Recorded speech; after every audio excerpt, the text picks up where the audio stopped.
We all want to have a pimple-free, clear face so that we can take nice selfies and slay on Snapchat, Instagram, Facebook. So in this video, I'm going to tell us how to do this using rice water. So these are the materials we will need to make the rice water and get a clear face. So just keep watching. So that's the rice. We're going to be using half cup of rice, but it depends on you. You could use more than that, but I'm going to use half cup of rice for this video. So I'm going to wash the rice. This is because most of these food stuff come with a lot of things that are not safe and good for the skin, like dust, weevils, and some other particles. So we just have to wash the rice and make sure that these particles come to the surface, and then we sieve it out. So rice water, there are 3 ways to make rice water, but the 2 most popular and most common ways are through boiling and fermentation. Fermentation is the best way because after fermenting, all the vitamins required are gotten out. So there I'm sieving the rice, removing all the water containing the dust particles and weevils and other particles. Although you can also sieve out with a sieve, you can also do that with a sieve. So I'm going to illustrate with a sieve now. So it depends on you. For convenience sake, you can use any method you want. So I'll put water in the rice.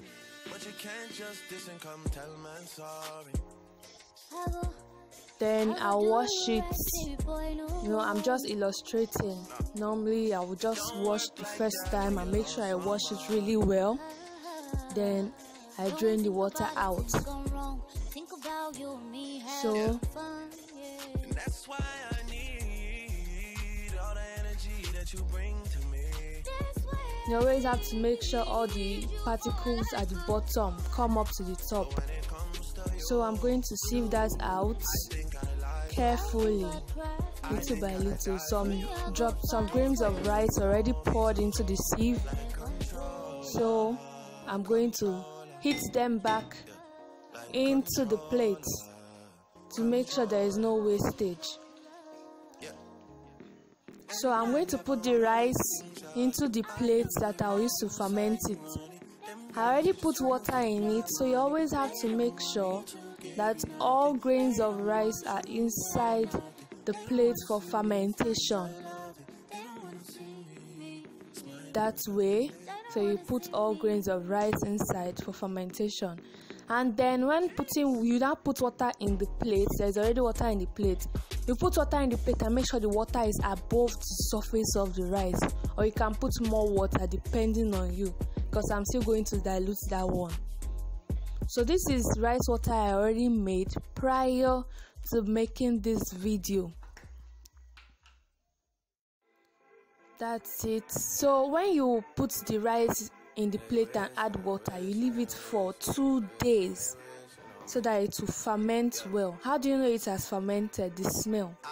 So that's the spray bottle and the cotton wool. You can use any of them to apply it on your face. I'm going to show us how to use both. So using the spray bottle, I'm going to pour the rice water into the spray bottle. I would have used the bowl, but that would be a waste because any rice water that drops into the bowl will be a waste. But I'll use the plate, yes, so that any water that drops into the plate will still be reused. So as you can see, the rice water is cloudy. It's not as clear as water itself. You can see it's very cloudy. Yes, it's very cloudy. So that's the difference between rice water, and rice water also has that fermented smell. So I'm going to show us how to apply it with a spray bottle. So I'll spray it on my face and make sure the water touches everywhere. I have to make sure every part of my face gets the rice water. So the second step with a cotton wool, I'll have to stir the rice water to make sure all the sedimented nutrients that have gone to the bottom of the plate come back up. Then I'll pour little into the plate, take a cotton ball from my cotton wool reservoir, and I'll apply it on my face. So that's the cotton wool, that's the reservoir, and then I apply it on my face, making sure everywhere gets the rice water. You do this and leave it for 15 minutes, and then you wash off your face. Leave it for 15 minutes, then you wash off your face. After that, that's my face. If you like this video, make sure you like it and subscribe to my channel. Have a wonderful time.